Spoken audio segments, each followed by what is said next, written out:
Let's bring in ABC's Zohreen Shah in Washington, along with senior investigative reporter Aaron Katersky and attorney Jeffrey Robbins for more on this. Jeff, what kind of evidence would prosecutors need to bring charges on the potential violations mentioned in this search warrant, including the Espionage Act? Well, it looks like they've got the evidence, Diane, and good morning to you. We have been treated to quite a spectacle. There are 5-year-olds who could come up with a better set of excuses than the ones we've heard over the last 5 days. There's the O.J. Simpson defense. Somebody planted not a bloody glove, but nuclear secrets. Happens all the time.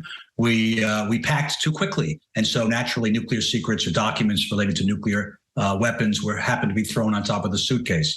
There's the I waved my hand while eating a cheeseburger and declassified everything defense. And when you ask for any evidence that any such order was ever given, well, you know, the dog ate that, so it's sort of the hungry cocker spaniel defense. We have so many shifting stories, and those stories actually reinforce the significant body of evidence that's already in place, given the circumstances of what occurred here, that what happened here was in fact willful and knowing and not simply some little accident. Now, Aaron, how do security clearances work for former presidents? Is Trump within his rights to review these documents after leaving the White House?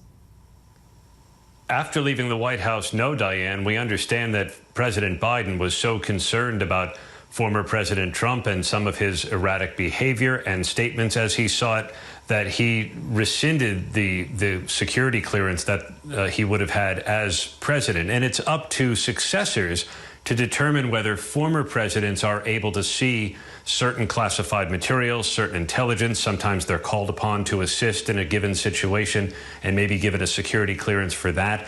But as far as we understand, the White House says that former President Trump did not have authorization to be in possession or see these documents because his security clearance had been rescinded upon leaving office. Now, Zohreen, Republicans have called this a political move by the Justice Department, pointing to the midterm elections being less than 3 months away. How could these investigations affect the political landscape? Yeah, I mean, it's striking that the de facto leader of the Republican Party could face legal consequences, right? And could potentially soon before announcing his own 2024 bid. I mean, look, so much of the midterm so far has revolved around him, around Donald Trump, who he endorsed, if he endorsed someone, the proxy wars between him and Mike Pence. And now you have this. So the big question is impact. And I should say in the last hour or so, you had the chair and the vice chair of the Senate Intelligence Committee sending a private letter to the director of the National Intelligence, and they requested classified documents seized and an analysis. And it comes, of course, after Marco Rubio. He wrote that letter to the FBI director. He's demanding questions. He, too, appears to have those 2024 ambitions. Aaron, how's the FBI explaining that timing, that the search happened as we approach the midterms? Well, for them, it may not necessarily matter. Generally, they try to stay away from politically sensitive times, but the former president is not running in the midterms, and they seem to be so concerned that he was in possession, or at least these documents were at his home, that they wanted to retrieve them as quickly as possible. They had tried through other means, less intrusive methods. They had issued subpoenas. They had sent agents down to the former president's estate in Palm Beach to try and collect this stuff. You heard Pierre say that there had been an attorney who swore that there were no more classified documents there.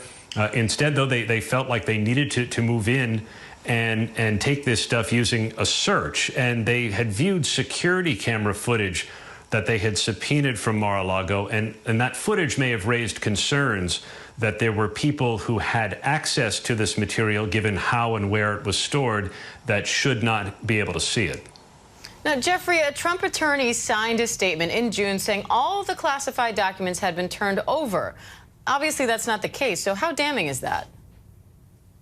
That's very damning. Number one, it has potentially serious consequences for the lawyer who signed that false certification. It places her ability to continue to represent him in serious jeopardy.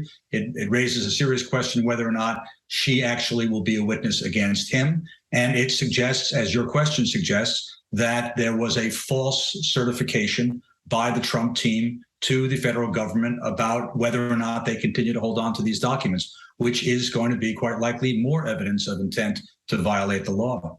All right, Aaron Katersky, Jeffrey Robbins, Zohreen Shah, thank you all. Hi, everyone. George Stephanopoulos here. Thanks for checking out the ABC News YouTube channel. If you'd like to get more videos, show highlights, and watch live event coverage, click on the right over here to subscribe to our channel. And don't forget to download the ABC News app for breaking news alerts. Thanks for watching.